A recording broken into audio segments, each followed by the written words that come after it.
wine legend, thank you so much for joining us. In addition to being a 10-time Grammy winner, you are an entrepreneur, and you are here with one of your many businesses, your wine label. Tell us why you're here in France. LVE.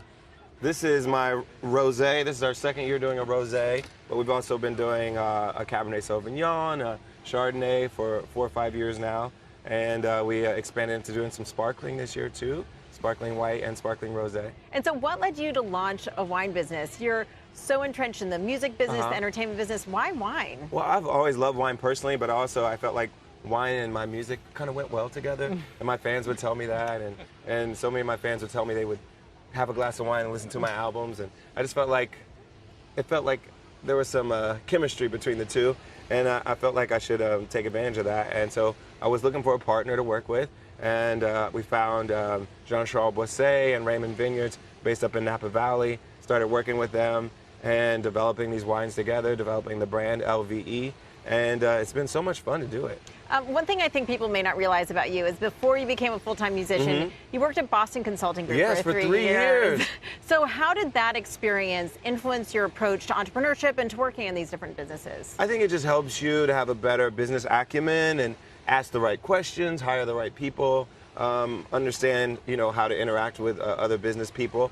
And it's not the traditional route to becoming a musician, but I think it served me well.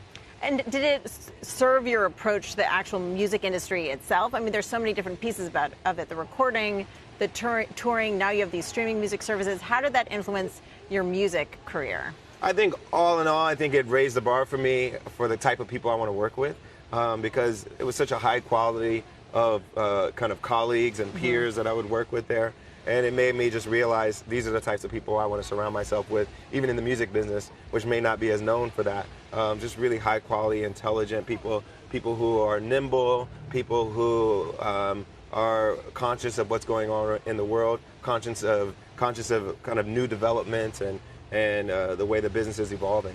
And speaking of the way the business is evolving, there's this huge rise of streaming music. We have Spotify, Apple Music. How does that influence you, either in the way you're creating music or marketing it or distributing it? Well, it's changed everything when it comes to how people receive and listen to music. I think the good side especially is that people are listening to more music than ever before.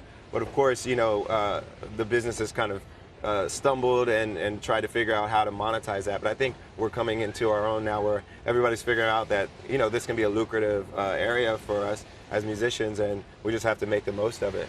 But it does change the way you think about releases, the way you think about singles versus albums. It changes a lot of the kind of traditional thinking versus when we were releasing CDs. So more singles. Yeah, I think it's more of a single-driven thing. It's more of just thinking about the experience of listening to things on streaming platforms versus listening to individual CDs.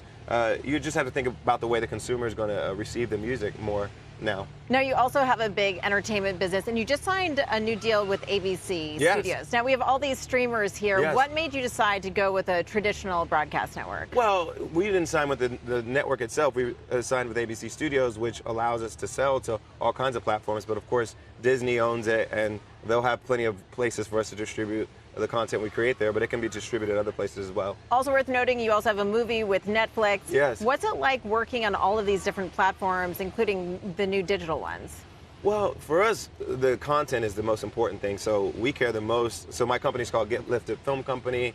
I started with 2 of my good friends, and we've been creating content for years now, and we've been selling it to all kinds of platforms, to HBO, to Netflix, to the networks. And for us, the content is the most important thing. So we focus on working with great writers, working with great directors, working with great actors, and then coming up with great content, and then finding the right home for that content and getting it out to the people.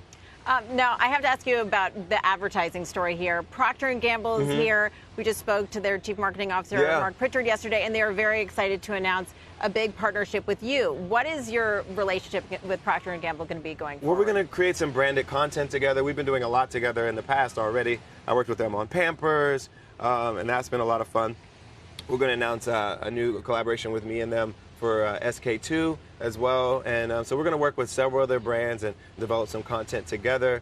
Some of it will be more kind of pro-social messages. Some of it will be more product-driven. So it'll be really cool. Speaking of social messages, one of the things you're talking about here is your nonprofit focused on helping formerly incarcerated people get into entrepreneurship. Yes. What is that connection, and why are you so focused on entrepreneurship for that community? So we started with an organization called Free America, which was all about addressing this issue of mass incarceration, freeing way more people, changing the laws, changing the way we vote so that we're more mindful of criminal justice reform. One of the issues that we came across as we talked with a lot of formerly incarcerated people was that it's really hard to start up your own business. It's really hard to get a job. It's really hard to reintegrate back into society, into the economy. And a lot of entrepreneurs were being stifled by that. And we wanted to give them the opportunity to see their businesses through, see their ideas through, and give them support. So we partnered with Bank of America and with New Profit to give them advice, give them funding, give them access to our networks to help them make the most of their ideas and help them employ people, help them really contribute to society and to their communities. Fantastic. Now, we were just talking before we came on air about social media, and we're talking about Twitter. Your wife, Chrissy Teigen, is here at a Twitter event today. She's the mayor of Twitter. She's the mayor of Twitter. But you also use Twitter, and you Yes. said you really use Twitter particularly when it comes to your social justice issues. And you tweeted about the anti-abortion laws that have gone into effect in several states, including Georgia.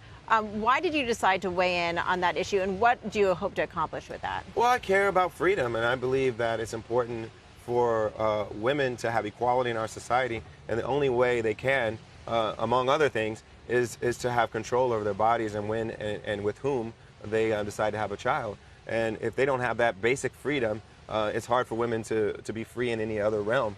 So I care about that issue. I'm proud of the fact my wife and I have 2 wonderful kids, but it was a choice that we made together. And I feel like every couple, every individual, every woman should be able to decide that for themselves and not have the state regulate their reproductive system. It's interesting. We've had a lot of different entertainment companies weigh in alignment with you on this issue. Do you think that's going to force change either in the legislature or in terms of the way the state thinks about these types of things? I hope it does. And Atlanta is a thriving metropolis. So many businesses are located there in that area. So many media companies are creating content there and shooting the content there.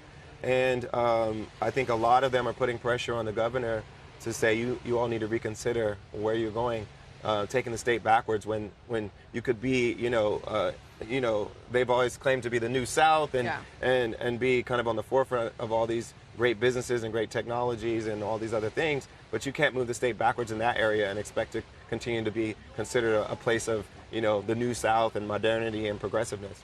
Just a final question about social media. Here in Cannes, we see the logos of the social media giants everywhere. In addition to Twitter, you said you use Facebook. How important are these different social platforms as a means for you to communicate with your fans and even get feedback from your fans? Yeah, I don't individually use Facebook, but I use it with my team to spark discussions. There's certain platforms that are better for other for things than others. So with Facebook, we use it to do a lot of our discussions around Free America and have people engage with each other in that. And so each of the platforms, I think, makes sense for different reasons. And so we're careful about where we choose to post certain things because they'll be more effective in certain platforms. But you're an Instagram user yourself. Myself and Twitter for sure. Thank you so much, John Legend, multi-Grammy winner and many other entrepreneur titles as well.